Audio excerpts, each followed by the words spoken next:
Quand les nouvelles s'affolent, Métropole fait le point. Le point tous les matins, simultanément sur Radio et Télémétropole. Le point est une courtoisie de la BNC, Unipièce, MSC+, Arcordia Shipping et Lissa Lotto. Madame, monsieur, bonjour, bonsoir, bienvenue sur Métropole à l'heure de la rubrique Le Point.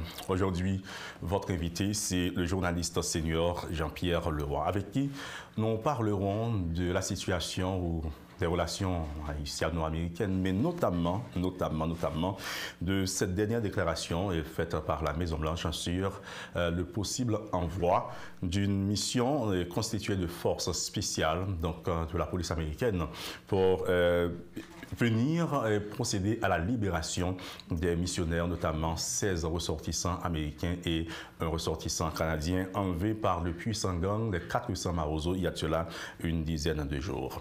Avec Jean-Pierre Leroy, nous parlerons également de la crise migratoire, de la position américaine sur la politique du pays, donc d'Haïti.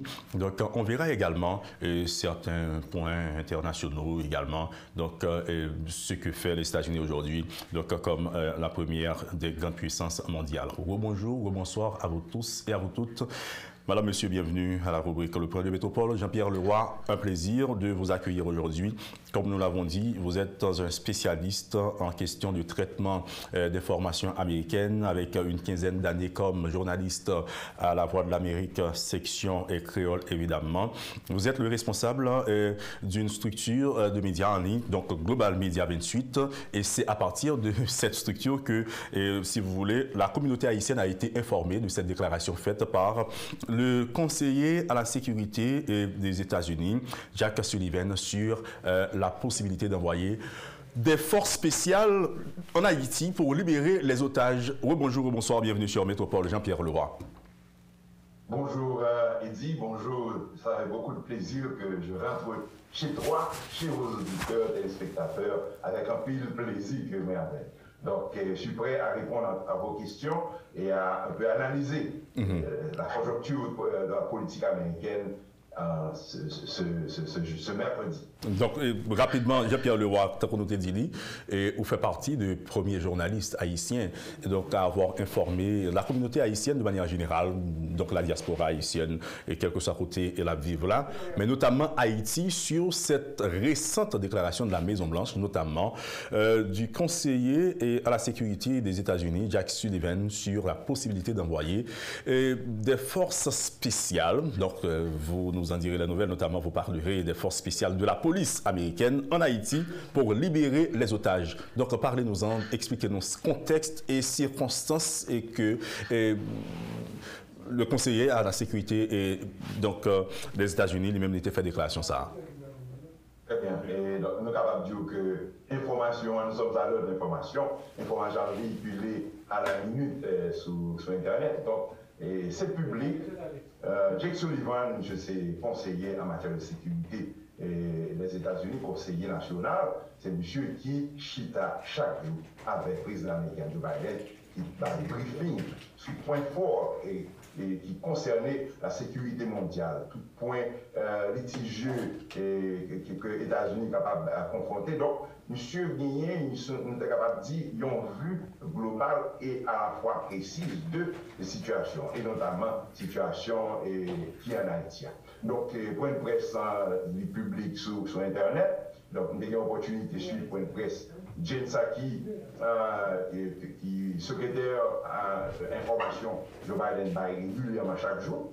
Donc, hier, il était invité Jen Psaki dans la Maison-Blanche et il était parlé sous situation haïtienne.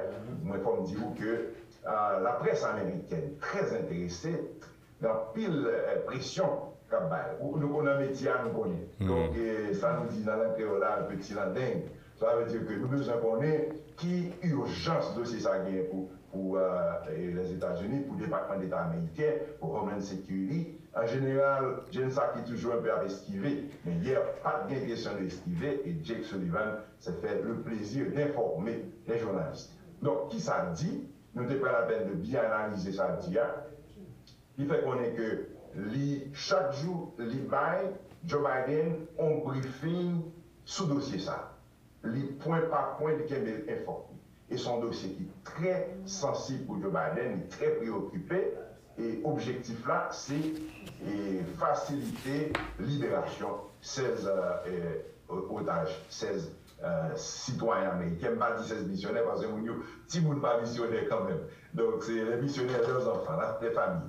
Et ensuite, les citoyens canadiens. Ça. Donc, c'est libérer, mais comment il a fait? Comment il a fait? Opération délicate, on est d'accord avec la police en général, pas même les détails de l'opération policière. Il va même trop, peut-être ça, un peu, il y a un bon minimum d'informations. Mais qui ça, j'ai dit? Tout simplement que il a commencé déjà à déployer des forces. Ça, c'est le law enforcement.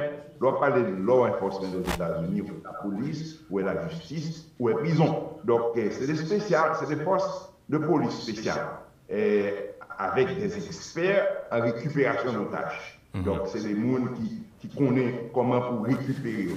Donc, c'est en ce sens que yo pour commencer le travail avec ma cité M. Bou, ministère de la Justice, avec la police, avec le gouvernement, pour coordonner l'opération de récupération, entre guillemets, parce que c'est le terme, propre terme sur pour récupérer otages, mais pour que otages soit une opération faite sans heurts et sans perte en vie humaine, etc. Donc, maintenant, il faut comprendre trop de détails pas filtrer parce que souvent les attaques en base, ou pas qu'à dire mais qui sont pas faits, mais qui ne sont pas le faire. On ne parle pas de stratégie en public, évidemment. Jean-Pierre Leroy. On ne parle pas de stratégie. Donc, c'est en ce sens que M. fait déclaration, il fait hier. Bien sûr, il n'y a pas du tout de bagaille. Ce n'est pas des enfants qui vont louer, c'est des nègres qui connaissent. Certainement.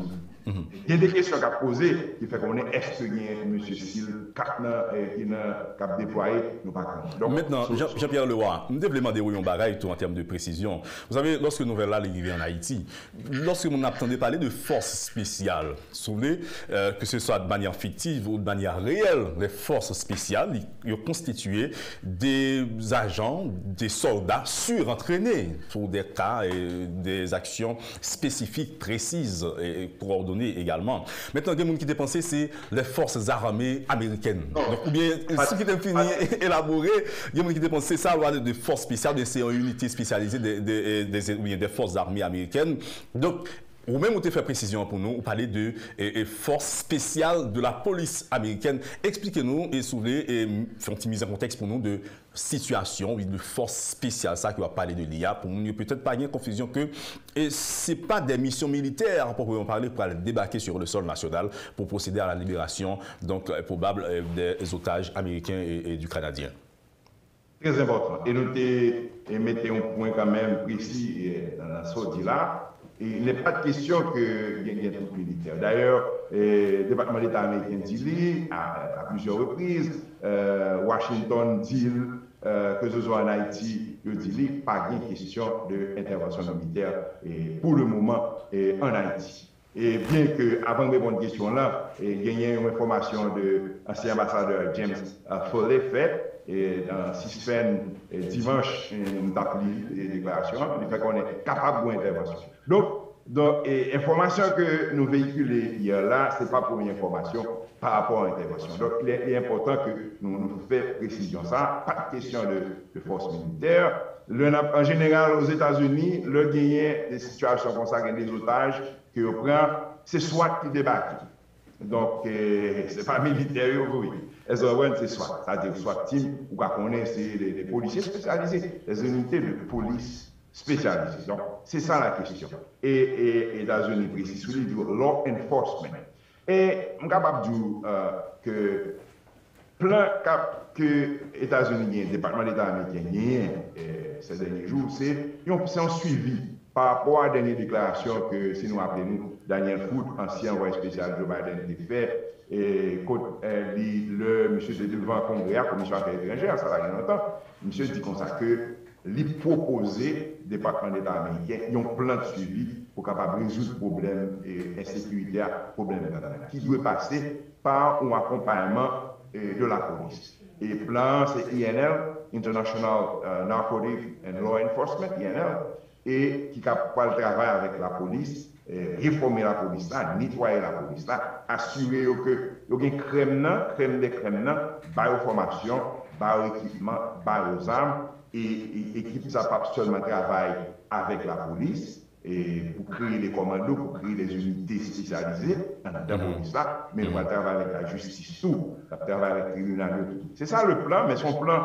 est soulevé un peu à moyen et à long terme pour me répéter Daniel Foot devant le Congrès, Commission Affaires étrangères là, pour me répéter Jake Sullivan tout. Donc c'est là, mais à court terme, il y a une urgence qui préoccupe Joe Biden, le président américain, qui préoccupe le peuple américain, qui préoccupe la presse américaine.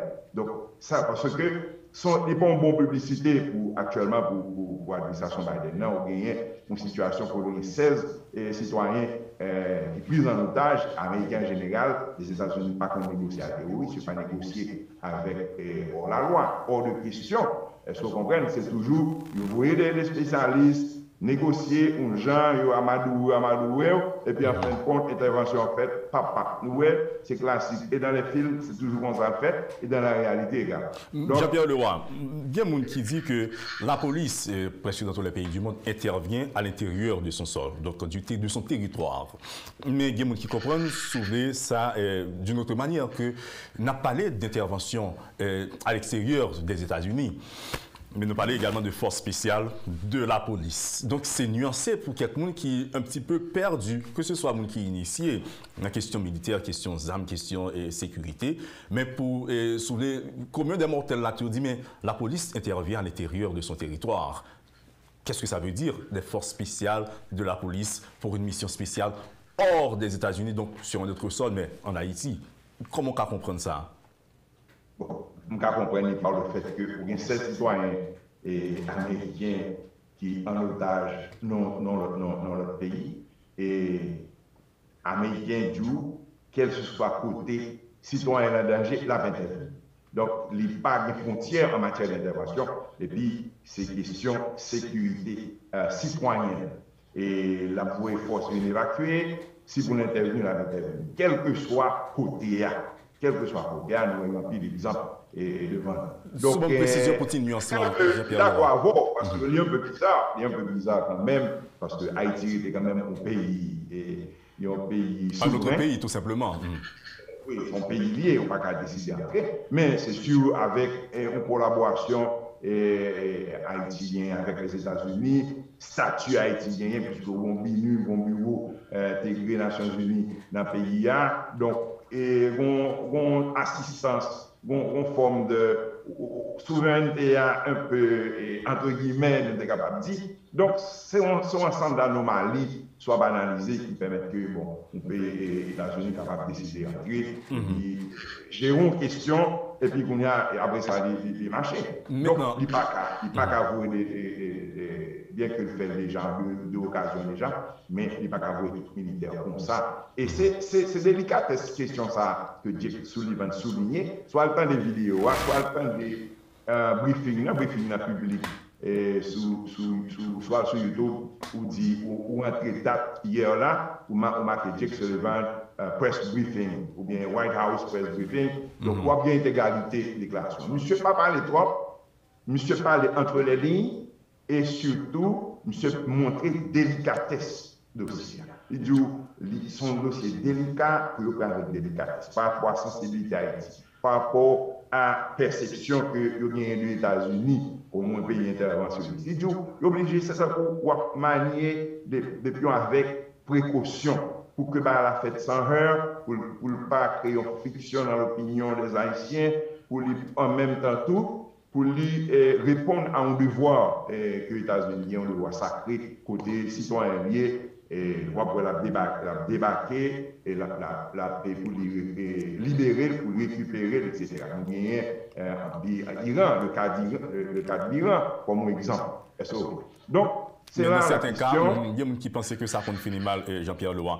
Maintenant, il y a des experts, des gens qui expérimentaient tout court dans la question de sécurité, question de l'armée dans le pays d'Haïti, qui pensaient que c'est d'abord une négligence sur les écarts en langage d'hier pour les États-Unis, notamment. Et le conseiller à la sécurité des États-Unis, Jack Sullivan, de faire cette déclaration, d'annoncer l'arrivée d'une mission des forces spéciales de la police pour libérer les otages, parce que ça était capable de sauver et créer une situation de tension. On sait que si nous sommes capables de rester dans l'information factuelle là, les otages sont encore entre les mains, les missionnaires sont encore entre les mains des soldats, ou bien du gang, les 400 Marozo, qui d'ailleurs fait des créations de 17 millions de dollars pour libérer soit 1 million de dollars par tête de personne.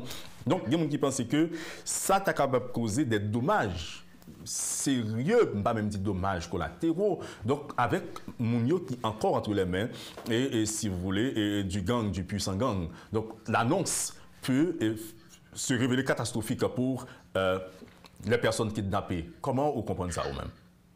Bon, pour moi, soit regarder sur monter sur Internet, ou regarder des déclarations qu'a faites chaque jour, qui dit mes Américains débarqués, mes forces troupes débarquées. Le bon, ça, moi-même, ça avec plaisir, je regarde mes riz, parce que moi, cliquer sur eux, il y a 15 000. Regardez, son bonne, un paquet de déclarations et médias en lien à sensation, ils disent que les États-Unis débarqués, ou même qui pas traiter l'information bien, donc on est presse en ligne et tellement proliféré sur le web là, donc bon traitement d'information qui n'est pas fait, ou même l'information tombe, obligé de faire 15 vérifications, double check, triple check information pour pas être l'aide, pour pas à répéter des bagailles qui pas vrai, est-ce que vous comprenez, juste pour faire sensation. Donc c'est délicat, c'est ça qui est dans le dossier. Donc en pile d'informations à Banda, d'accord, le soir pour opération, c'est sûr que Gagno connaît que les États-Unis ne pas croiser bras. Donc ça, c'est pas nouveau pour eux, quand même, parce que ils connaissent pratique des États-Unis. Il y a plus d'une douzaine d'otages étrangers américains par-dessus le marché. Là, donc c'est sûr qu'on n'a l'impression pas qu'à dormir trop bien. Parce qu'on est à n'importe quel moment, eh bien, on débarque en surprise qu'a fait, l'opération surprise qu'a fait, ou pas qu'on. Donc c'est ça. Donc, c'est-à-dire, c'est sûr que les otages toujours en danger, mais en matière d'otages, de prise d'otages, etc., bon, il y a un aspect de négociation. C'est peut-être ça, parmi les gens que les États-Unis voient en Haïti, bien, c'est sûr, les experts, qu'on est négocié. Mais comme ou son territoire ou pas ton territoire là, ou pas le choix de collaborer avec les forces de l'autre qui est en prison. C'est au même à ce moment-là, opération, quelle que soit l'opération, quelle que soit le fait là, la bonne couverture nationale, donc à ce moment-là, il est capable de faire. Donc c'est peut-être ça, son opération d'accompagnement, de coordination, de coordonner pour que la police elle-même est capable de faire travailler ensemble. On va bien avoir tout que la police c'est manquer dès que je sois bien entraîné, il y a un bon tactique, mais il est capable de manquer. Donc c'est sûr que le bon accompagnement de forces de police, d'unités de police spécialisées, de law enforcement, des spécialistes, des spécialistes et de law enforcement américain avant non fait. C'est sûr que le champ de réussite. Donc, c'est bon suspense dans le dossier, qui est entier, il va compter des dénouement. Et est-ce que c'est la voie de la négociation? Est-ce que Bandio est capable d'accepter de négocier? Option ça, pour me répéter Jack Sullivan une fois de plus, toutes les options sont sur la table, toutes les options sont explorées, je dirais. Donc, il n'y a pas où Dieu va monter. Les gars, les pions 1, pion 2, pion 3, toute bagaille possible. C'est ce qu'a dit hier Jack Sullivan. Maintenant, Jean-Pierre Leroy, si vous voulez, le colonel Himmler Rébu, qui a une notoriété, si vous voulez, un nom en Haïti en matière de sécurité et d'expérience militaire aussi, qui pensait que le fait pour les États-Unis de faire l'annonce, si vous voulez, de l'arrivée, de l'envoi possible de ces forces spéciales donc, sur le sol national pour libérer les otages, tu capable d'une stratégie politique, une stratégie de communication politique, et parce que selon les mêmes, Et les États-Unis n'ont pas fait erreur ça, annoncer l'arrivée d'une force spéciale. D'ailleurs, ça a déjà une erreur stratégique. On n'annonce pas l'arrivée des forces spéciales, selon lui. Donc, il pensait que c'est peut-être pour envoyer un autre message, déblayer le terrain sur le plan politique pour l'élection en Haïti, d'une part, mais il y a l'autre monde qui pensait que les États-Unis ont cherché sous les, pas redorer blason, mais continuer à faire son image en termes de force, c'est-à-dire parce que selon le colonel Imler Rebu, si cette déclaration est faite, il n'est pas possible tout pour que otages soient déjà libérés et que les États-Unis aient cherché sur une sorte de visibilité communicationnelle et politique sur le dossier Haïti, sur ce dossier spécifiquement. Donc, il l'a dit, il s'agit d'une analyse évidemment. Quel est votre regard là-dessus? Si tu veux me croire, avant même d'entrer dans le programme, j'ai pris le soin de lire. Je l'ai lu d'ailleurs sur WhatsApp et à partir de ta page, la dernière déclaration de Imler. Donc Imler, on le respecte, je gagne de très bonnes analyses. Donc d'ailleurs, son expert en question de sécurité. Donc, il compte de ça. Parce que il y a des erreurs qu'on pas faire, on pas faire intervention en secret. On ne va pas dire amis, m'a venu prendre et puis qu'on a bien que les États-Unis capable de m'a venu pour prendre ça et puis le marché pour toujours style. Tu vois, et ils fait souvent, ils fait déjà. Mais ou bien tout déjà là, c'est que le point où déjà elle a annoncé ça. Bon, toute stratégie. Oui, non, je suis d'accord avec Imler Rebu dans ce sens. Et donc, s'il fait, il compte pour qui ça fait. S'il fait, les ont raison. Est-ce que son pression psychologique, côté M. Otajo, dans 400 Marozo, donc est-ce que c'est pour créer pression psychologique ça, bien que il y ait un effet négatif, parce que M. Otajo donc il y a peur, et qui ça aurait fait si au moins un otage, son bail arrivé Otajo, mon qui est là, donc bail là capable d'empirer, ou bien M. a dit bon, nous avons haïtiens, un proverbe du mal net. Donc, est-ce que vous connaissez et son bail, c'est une initiative suicidaire que fait. C'est autant de là, ou par contre, est-ce que il me met dans le texte ça, il même pensait que bon, Otajo déjà libéré, donc c'est un peu, c'est là, analyse anti-gens très poussée. Donc, nous pas connaissons. Ça, c'est le dessous de cette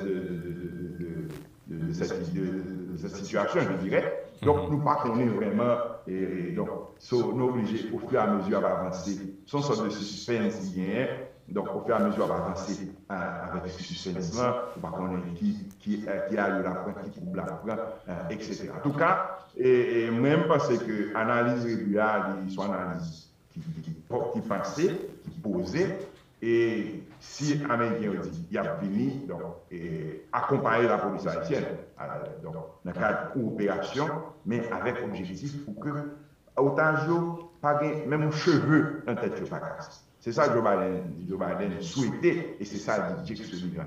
Et il y a un point à souligner dans la déclaration que Jake Sullivan fait hier là, et c'est petit monde préoccupé. Joe Biden dit que question de petit monde non mais Otajo, bah ça va faire pas dormir, bah ça va gros tête chargée pour des enfants et pour au moins nommer Otajo. Donc c'est ça. Alors nommer kidnappeur. C'est ça qui pousse surtout pour que rejoignent une solution rapide à la situation. Donc nous pas connaître. Donc, mais question de négociation, pays comme etc. Et Américains par exemple faire, ils sont si ils ont fait comme ça, ça va créer un précédent. N'importe côté dans le monde où tu as pensé que on est capable de faire un coup et puis ils disent bon, payer 17 millions de dollars, payer 20 millions de dollars. Donc, ils n'ont pas voulu entrer dans le précédent ça. Donc, il y a des gens qui pensent que bon, ils sont capables de servir avec les autorités en place pour payer un combat amiable, j'ai une question de donc, ça, toute question, ça, ils ont agité dans la presse, donc, autant de yo. Donc, est-ce qu'il y a pas fait bien pour gagner mon suivre? Si ça va faire que le dénoncer au bonjour, donc, nous pas contre. Donc, en Haïti, tout est possible, mais pour les États-Unis, pas de question de négocier avec les terroristes, les loi. Donc, sinon, on va créer un précédent. Et forme du tout, et ça qui a passé là, c'est une mauvaise publicité pour l'administration américaine, parce que dans nos contextes électoraux, sur les congrès, élection de mi-mandat, année prochaine, et on est c'est-à-dire côte de popularité de Joe Biden un peu mitigé pendant ces derniers temps, avec tous les revers qu'il a l'a subi par rapport à projet de loi de Build Back Better, projet que les gagnants et sous budget comme les besoins pour infrastructure, loi sur infrastructure là, et donc ils vont majorité de Kazil, et il faut arriver à joindre un consensus. Autant de situations, et pour gagner la menace Trump qui déjà dit 2024 il va aller, et la boudouner, et l'avait essayé quand même avec des informations, et ça fait un peu code de popularité Biden, créer confusion, tout ça. Donc, on est capable de dire un obstacle devant eux, que Joe Biden et que Trump continue à alimenter la capacité de nuisance politique. Donc, il n'y a pas de publicité. Puis, une question migratoire là-dedans. Donc, ça, c'est une distraction. Pour l'image des États-Unis, c'est sûr que à n'importe quel moment, ou même attendre, en plus le monde attend à n'importe quel moment, problème ça, il peut résoudre. Il est capable de résoudre à l'amiable sans tirer, comme ça, il est capable de résoudre avec un pile coup d'ardo ou pas qu'on est. Et technologie américaine très avancée, système GPS très avancé. Donc, quand on a parlé là, c'est opération déjà, l'aime dit opération, entre guillemets, et quel que soit cette affaire, c'est avec technologie, ou quand on va aller base côté là, tout côté avec GPS positionnement, satellite en l'air, technologie très avancée. Donc c'est sûr que nous déjà une configuration de l'espace là. Il y a toute gestion de tout mouvement. On va avec drone, toute bagaille fait chirurgicale. Donc c'est comme ça pour comprendre logique qui derrière.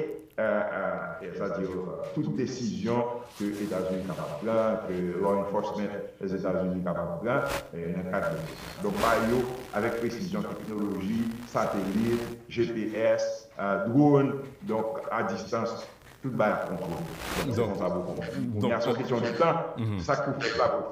Maintenant, on l'a dit au début de l'émission, on n'a pas la réponse, si vous voulez, ni au problème, ni à toutes les questions, mais on essaie d'analyser à partir de vos expériences, de nos expériences. On essaie de comprendre, surtout, avec vous qui suivez l'actualité américaine de très près, si vous voulez, avec toutes vos années d'expérience, et également Jean-Pierre Leroy.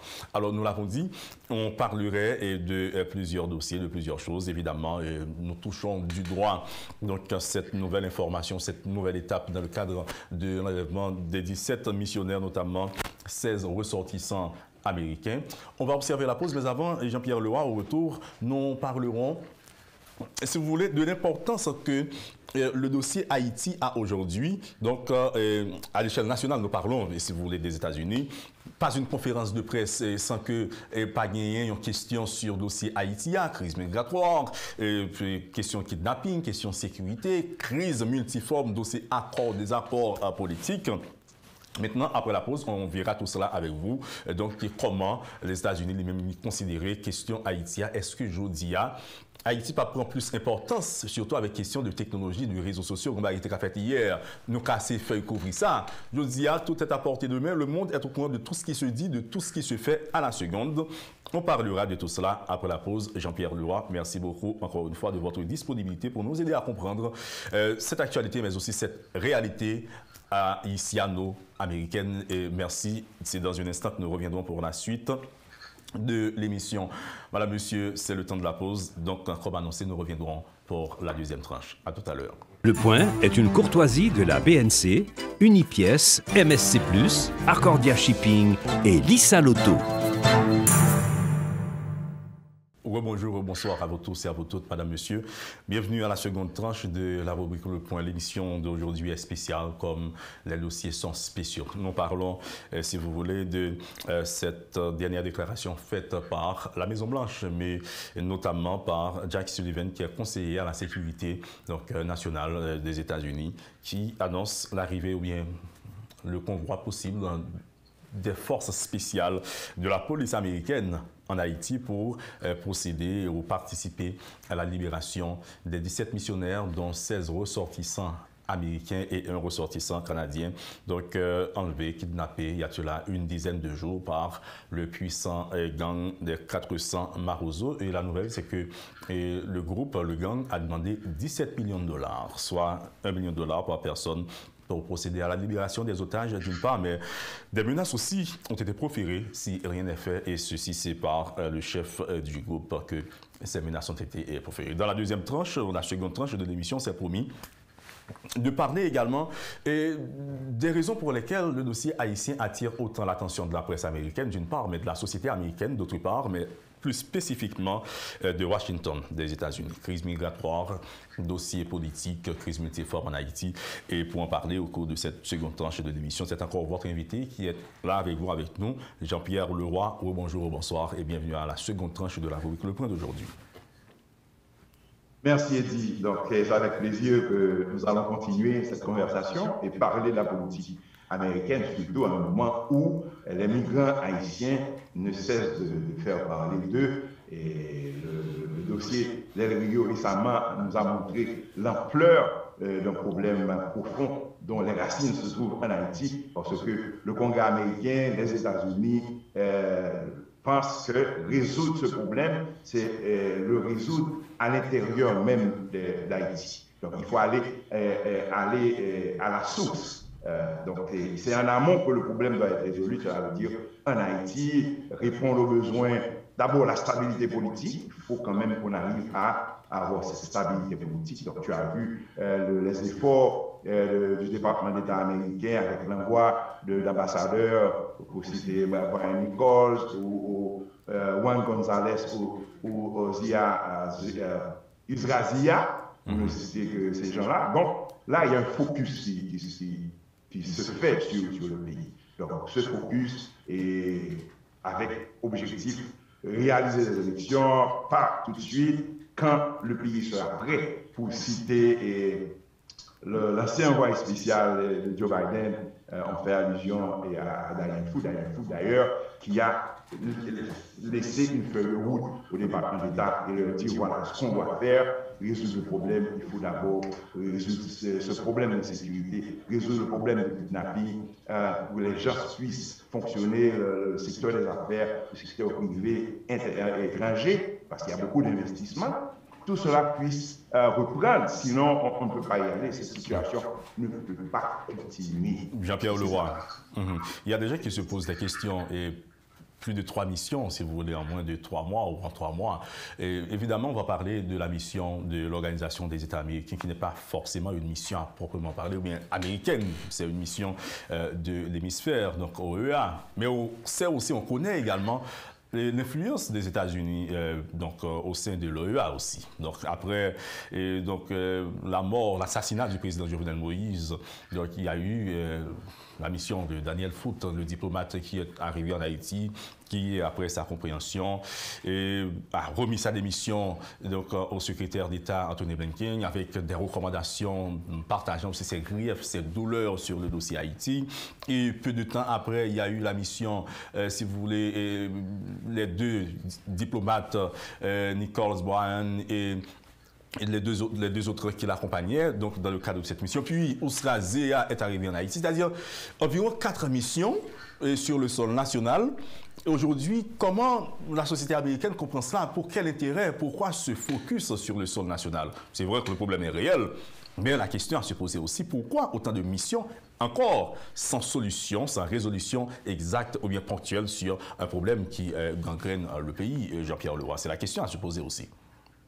Voilà. Donc, le problème de sécurité, l'éclatement, si tu veux, de l'état de droit, entre guillemets, je dirais, parce que lors d'un pays pas l'état de droit, l'institution n'est pas fonctionné, et ces gangs, les gangs sont en contrôle, les gangs contrôlent le pays, les gangs donnent leur disons, contrôle systématiquement, la police n'a pas le droit de citer. Donc, à ce moment-là, l'état de droit n'existe plus. Donc, nous sommes quand même à un carrefour où c'est la globalisation institutionnelle, je dirais, les institutions fonctionnent, etc. Donc, États-Unis a eu 2 heures de temps de Haïti, le grand frère, pas qu'à croiser bras pour des situations dégénérées. Bon, c'est sûr que vous venez avec la part de responsabilité de la politique américaine. Il y a un bagage qui est un point positif de démission Daniel Foote, l'ancien ambassadeur, ancien envoyé spécial, M. travaille en Haïti, à l'époque de Clinton, et M. mettait à nu la politique américaine. il a mis à nu l'échec de cette politique. Pour montrer que la démocratie n'a pas fonctionné, n'a pas fonctionné, il est obligé, son démocratie dirigée entre guillemets, donc le peuple haïtien n'a pas gagné l'attitude de faire un choix correct. Il a mis à nu tout ça et devant la commission des affaires étrangères. Ça veut dire que c'est pas nous-mêmes journalistes qui mettons à nu l'échec des 30 dernières années de cette politique américaine, mais nous, parmi eux.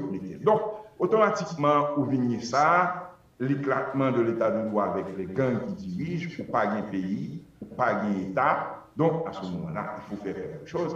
Et conséquence là, kidnapping, insécurité à la cause que un pile monde a couru, un pile monde a essayé d'aller Chili, Brésil, bon bien sûr il y a activité dans Chili, Brésil, mais quand même ce flux migratoire qui est la conséquence de l'ingouvernabilité du pays, le contrôle des gangs. Donc ça, il vient créer, il vient mettre Haïti justement on the spotlight pour utiliser un terme anglais, un anglicisme. Donc, Haïti vient dans le projecteur mondial là à partir de cette situation ça et avec des réunions et il y a plusieurs milliers de gens qui viennent à ce moment-là. On dit bon, le problème Haïti, il faut le résoudre. Instabilité politique là, il faut nous essayer de jouer. C'est ainsi que vous parlez de toute mission ça et acteurs politiques, si vous arrivez en temps puis vous capable quand même de faire de route en commun, c'est déjà un point de départ parce que vous ne pouvez pas faire rien sans la stabilité politique définitivement. Donc c'est ça que les autorités américaines attendent. Et dans le moment côté, bon, ils disent qu'il y a pour une solution haïtienne à la crise puisque ils critiquent et ils acceptent les critiques.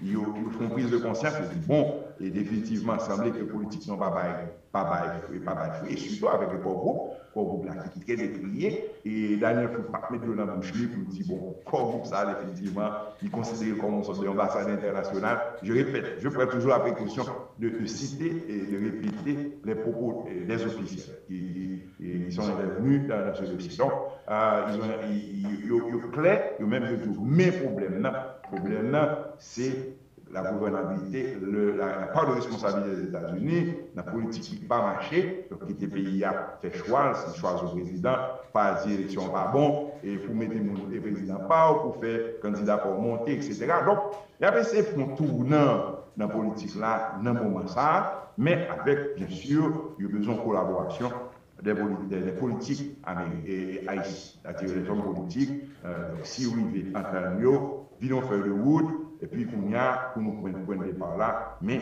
tout ça, devant le Congrès, et les parlementaires américains sont d'avis qu'il faut qu'on ait d'abord la sécurité. C'est la condition sine qua non, la première de toutes les conditions pour gagner, c'est résoudre le problème de sécurité. À niveau où les gangs est là, donc est-ce que, ou soit suivre récemment, et après que France LB est monté comme directeur général, ça a été fait en pile, et dit France LB monté jeudi, dans le même jour, bon coïncidence, et tu as entendu la déclaration du ministre Cerisier, monsieur fait manifestation, monsieur fait manifestation, côté monsieur dit attention, nous parlons de kidnapping et nous pas jamais. Ma répété, monsieur Kourou, etc. Nous sommes force, monsieur besoin que la police reconnaisse comme force armée, qui a un objectif social, etc. Donc, on connaît que c'était pour prendre contre l'état de droit ou pour la loi. Donc là, c'est dans l'optique ça, où déjà, est-ce que LB Kounia, monsieur, une volonté pour les passer à l'autre niveau, font l'autre approche de situation, donc pas zéro tolérance en termes d'affaires appliquer la loi. D'ailleurs, c'est peut-être ça, l'INL avait aidé l'État haïtien pour que l'État de droit soit capable de tout.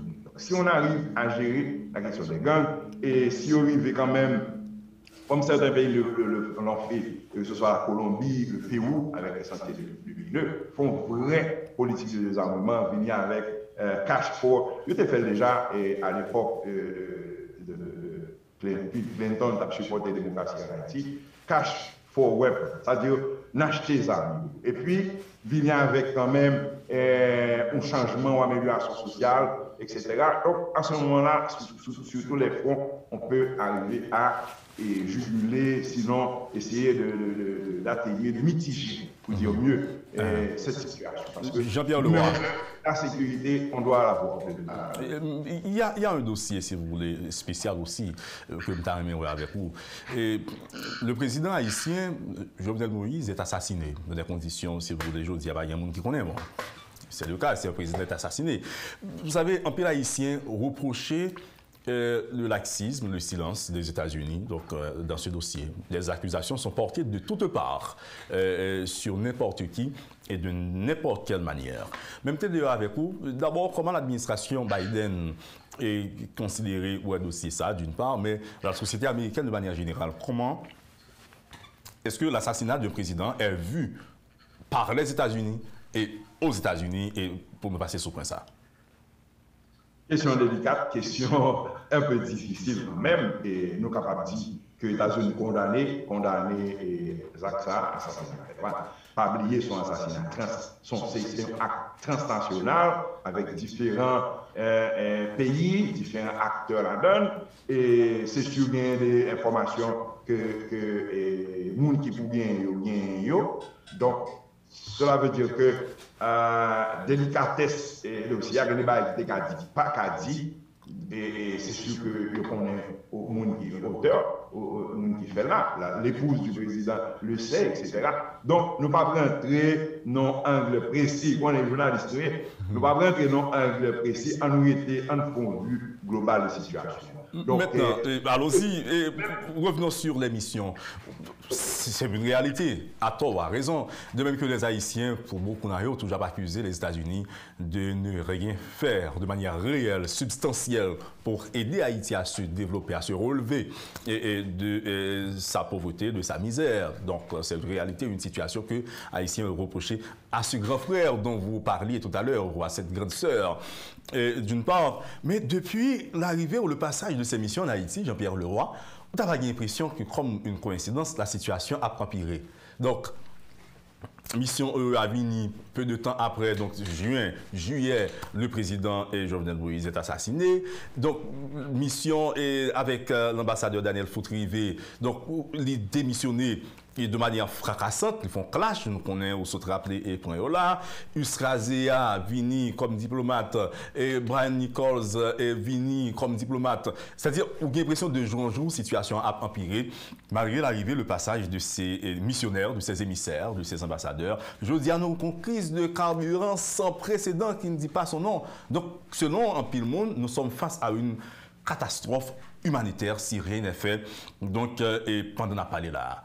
Comment comprendre ça? Les missions américaines suivions l'autre, situation a sombré, n'a sombré plus dans le chaos. Et bon, je dois te dire que je ne peux pas faire l'avocat des États-Unis, même si ma Bible sur le territoire américain, n'a pas essayé quand même réaliste par rapport à l'État de fait. Il y a un regard analytique ou bien journalistique, tout simplement. Voilà. Est-ce que qu'on parle de responsabilité des États-Unis et Daniel Foot témoigne et dit oui, on parle de responsabilité, la politique n'a pas marché, puisque on empêchait l'État de droit fonctionner. L'État de droit il fonctionnait avec une bonne démocratie, avec une élection qui est correcte, de vrais leaders, qui sont capables de prendre des décisions, qui sont capables de travailler de façon à ce que les institutions fonctionnent.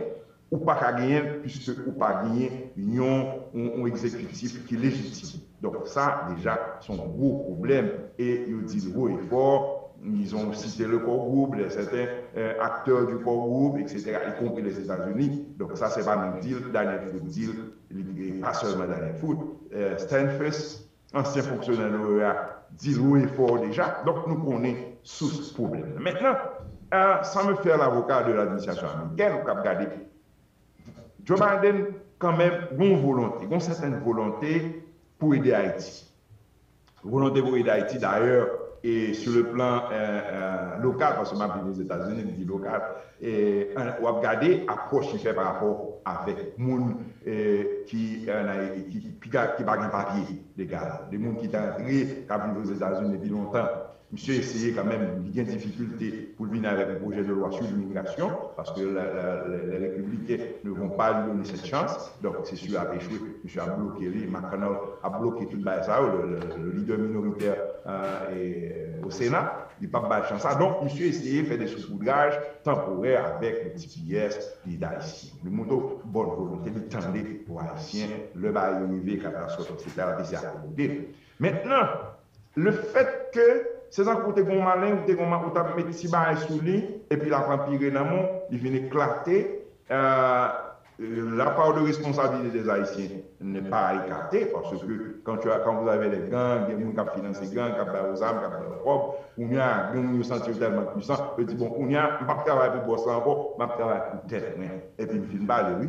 C'est comme ça, bah, fait. Donc, mais ces conséquences, c'est parce qu'on n'a pas gagné une autorité légitime. Maintenant, le tournant, le virage avec l'administration Biden, approche là, nous étions cruels de bonne foi, nous voulons faire tournant. Non pas qu'à, étant qu'on va conduire une machine, ou on va conduire un camion 16 roues, et puis qu'on prend un virage, et puis on prend un virage à 360 degrés, le camion a chaviré. Donc, au fur et à mesure, on va mettre les pions. C'est ainsi que, ouais, c'est pour pas, l'organisme qui débarquer, quand même, pour faire un crédit. Parce que je ne sais pas n'importe qui. C'est un noir d'abord, et il y a une vision politique de la situation. Soupran Juan González, qui est directeur du bureau de sécurité dans DH, Homeland Security, dans le département d'État, M. Webagayo, son hispanique, Webagayo, Jean.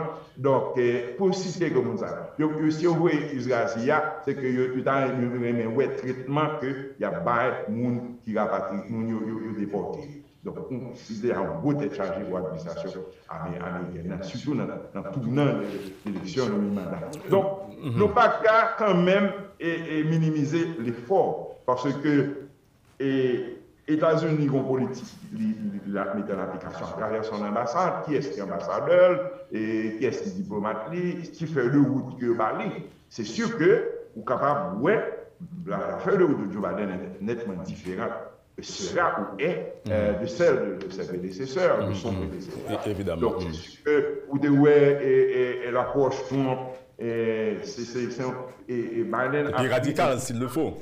Systématique, radicale par rapport à l'approche de son prédécesseur. Donc, ça veut dire que, au fur et à mesure, vous parlez de changement, ou bien, par exemple, le nouveau ambassadeur, déjà, qui est un vieux briscard, qui couvre ce compte politique là et gagné, qui est nommé là. Mais on parlait du chargé d'affaires et Kenneth Merton, l'ancien ambassadeur. C'est un chargé d'affaires parce que le Congrès, pour venir ambassadeur, il faut passer dans le Congrès. Il faut attendre le bord, ça nous est, comment dirais-je, vote favorable. Justement, il y a un vote favorable. Il y a des douaniers qui disent ok, monsieur correct. Nous, il passait clairement dans le Congrès des chambres à ce moment-là. Donc, ça veut dire que, bref, un politique là, pas loin avec nouveau ambassadeur, faire le bout là, qui est comment on va l'appliquer, qui élément là-dedans, et un élément là-dedans, c'est des élections honnêtes, crédibles et démocratiques. En Haïti surtout. Jean-Pierre Leroy. Maintenant, vous savez, vous parlez de la volonté de l'administration Biden, mais du président américain Joe Biden de manière précise. Et il y a de ces experts haïtiens, peut-être internationaux, étrangers aussi, qui pensaient qu'il n'y a pas de différence dans la gestion de la chose publique américaine.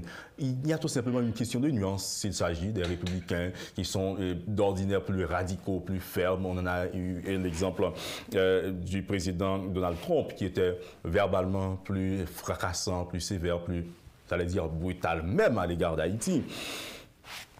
Les démocrates sont plus classiques, plus cosmétiques, s'il le faut, mais dans le fond, c'est la même rengaine, c'est la même mot qui coule, c'est la même chanson. Vous savez, certains Haïtiens, surtout les migrants illégaux, pensaient que le président américain Joe Biden les a eus, suivez mon regard, parce qu'il était une question d'aller vers la communauté haïtienne avant les élections pour courtiser les Haïtiens sur la question élection, pour jouer une vote communauté haïtienne.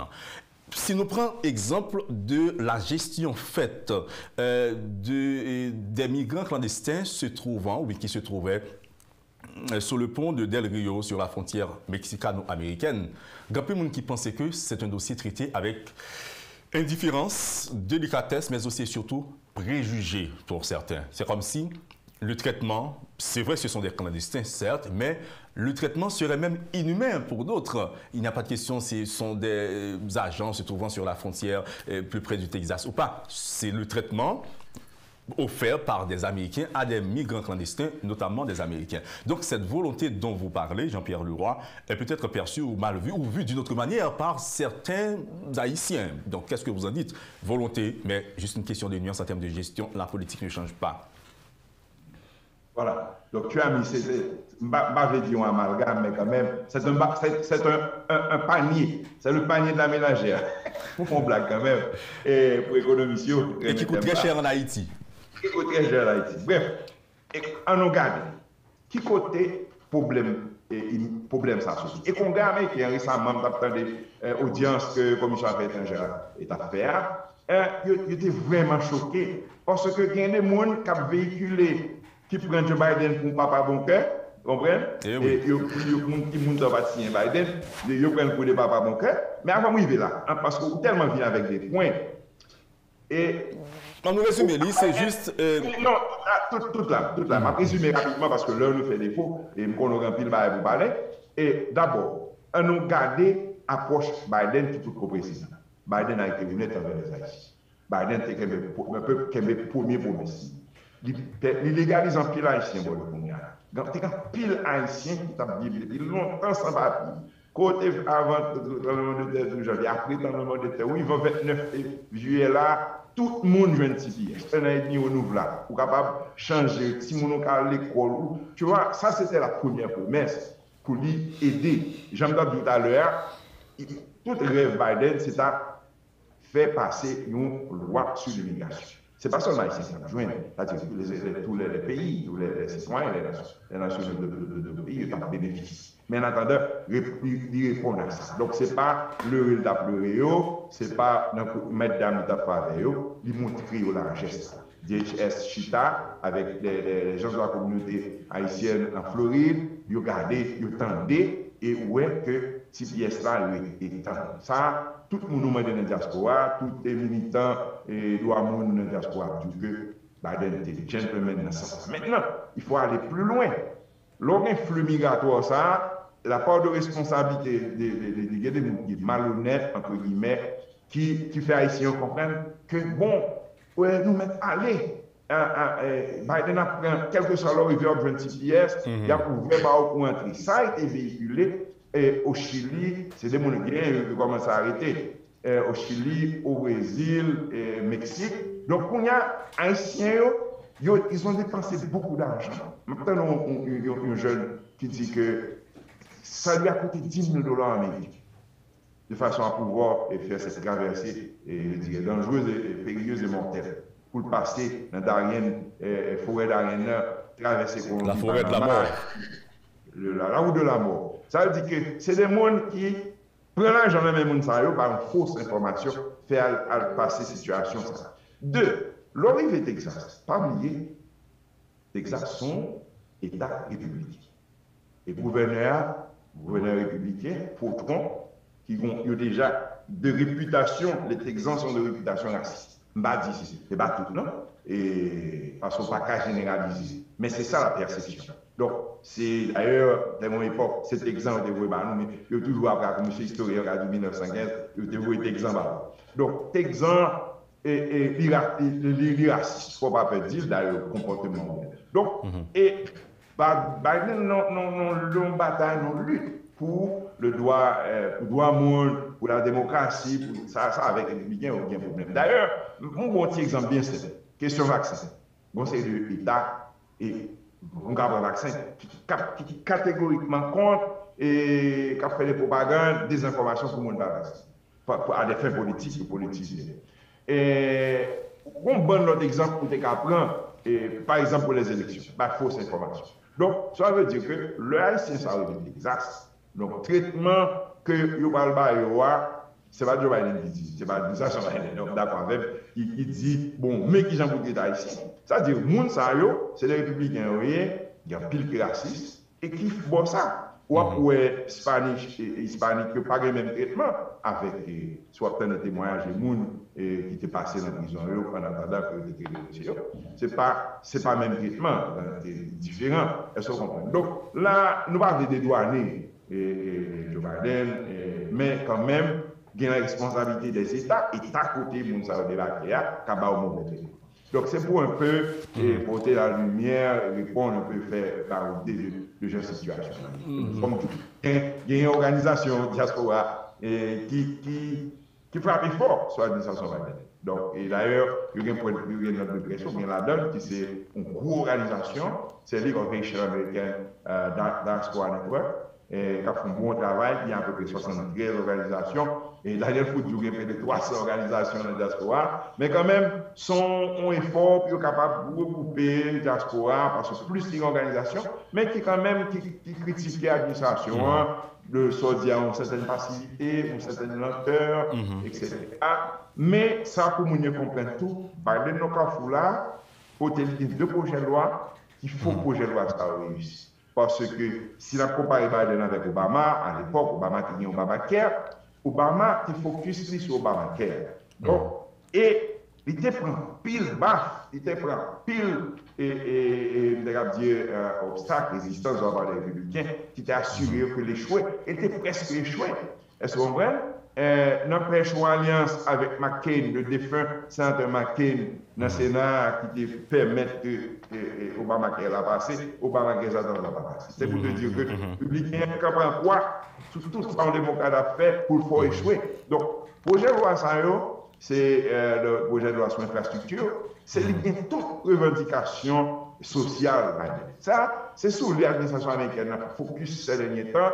Et d'ailleurs, là, dans le week-end, il y a des négociations qui ont fait pour qu'on ait des modérés démocrates, Joe Manchin, avec Cinéma, c'est deux modérés démocrates, mais par exemple, c'est les républicains.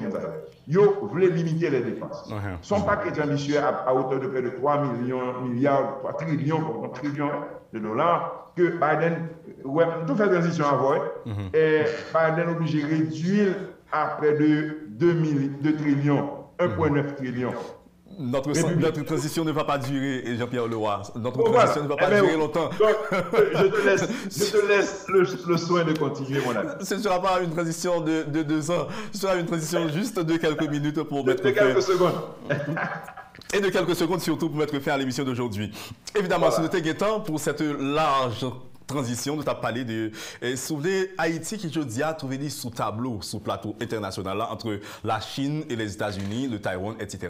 Sur l'autre point, nous sommes capables de toucher avec vous et surtout. Un très peu de mots, je dis que rapidement, Biden dit comme ça, depuis gros Chine, depuis maman Chine sorti pour l'Allemagne et Taïwan, et il y a même. Il y a intervenu militairement. Il y a débarqué, il y a mettre les points sur les i. Après ça, autant des responsables et porte-parole chinois, ils disent Américains doivent être un peu prudents dans ça. Et puis après ça, tout, autant des ministres des Défense, M. Noir, M. de Hautane, M. Gabriel, et M. Dupont, c'est même politique là, et que nous avons continué, accompagnement, etc. Donc, dossier ça, les deux bras forts, les deux grandes puissances se servent souvent d'Haïti, surtout se souvient. Malheureusement, je ne vais pas rencontrer aucun sommet G26, pardon, le sommet G20, les 20 pays en voie de développement, c'est à Rome, c'est ce vendredi. Et puis ce week-end, on a bien le COP 26 à Glasgow, en Écosse. Donc, c'est tout gros leader qui va continuer à ces politiques-là. Ils font one-on-one, ils traiter, ils font des négociations. Mais apparemment, la Russie et la Chine, d'après ce qui a été dit, et ils ne seront pas présents à cette rencontre, surtout le COP26. Certainement. La Chine produit un peu de gaz à effet de serre, c'est nous étonner la Russie de pays absents et saoudite. Je voudrais que l'on se donne un rendez-vous peut-être la semaine prochaine pour en parler davantage. Et il faudra qu'on se parle plus souvent, et Jean-Pierre Leroy. Mais avec plaisir. Avec plaisir. Absolument. Juste une minute, c'est comme ça que nous mettrons fin à notre transition de quelques secondes, et ce sera votre signature pour une compréhension personnelle, peut-être sans question, sur la crise haïtiano, je dirais la crise haïtienne, mais sur les relations haïtiano-américaines, surtout avec question crise multiforme, crise carburant et crise politique tout simplement, et également cette déclaration comme un résumé de tout ça nous a dit. Donc, et ce sera votre signature pour mettre fin donc, à l'émission d'aujourd'hui et Jean-Pierre Leroy. Très bien. Je dirais que les États-Unis sont à l'écoute d'Haïti. Face à cette situation difficile, chaotique, l'insécurité, les gangs qui dirigent, l'administration Biden essaie d'harmoniser quand même, je dirais, une prise de décision, une prise de concertée avec d'autres pays pour que Haïti puisse respirer, pour que l'état de droit puisse revenir, pour que les élections puissent avoir lieu et au temps opportun, mais on espère que ce sera l'année prochaine pour que le pays puisse redémarrer. Le peuple haïtien, pas vivre, qui ne peut pas fonctionner, qui est prisonnier à la caillou, le capable de respirer un souffle de sécurité, de stabilité, pour machin, tout le monde capable de reprendre le business sur l'activité. Ceci avec beaucoup d'intérêt, beaucoup de préoccupations de l'administration américaine et notamment de Biden. Nous recevons un briefing sur Haïti, le département d'État, chaque jour, bon Dieu. Merci beaucoup Jean-Pierre Leroy, expert ou spécialiste en question de traitement d'informations américaines avec environ une vingtaine d'années d'expérience, une quinzaine passée à la Voix de l'Amérique, donc à la section au service créole de la Voix de l'Amérique. Et merci beaucoup de votre disponibilité. Nous rappeler que vous avez une structure de médias qui est Global Media 28 qui a informé la communauté haïtienne donc, sur l'actualité américaine, mais l'actualité mondiale. Tout simplement, merci beaucoup encore une fois de votre disponibilité à la rubrique Le Point de Métropole. Merci, ça a été un plaisir d'être les vôtres aujourd'hui. Et on va devoir se parler plus souvent, et Jean-Pierre Leroy, comme on vient de se le promettre. Et merci et bonne journée avec nous sur Métropole. Merci beaucoup à vous tous et à vous toutes, madame, messieurs, d'avoir suivi la rubrique Le Point d'aujourd'hui. Notre invité était Jean-Pierre Leroy, journaliste et spécialiste en traitement d'informations et américaines notamment. Et restez sur Métropole pour la suite de la programmation. Et je suis Jean-Jules Desaugustes et à bientôt. Quand les nouvelles s'affolent, Métropole fait le point. Le point tous les matins, simultanément sur Radio et Télémétropole. Le point est une courtoisie de la BNC, Unipièce, MSC+, Accordia Shipping et Lisa Lotto.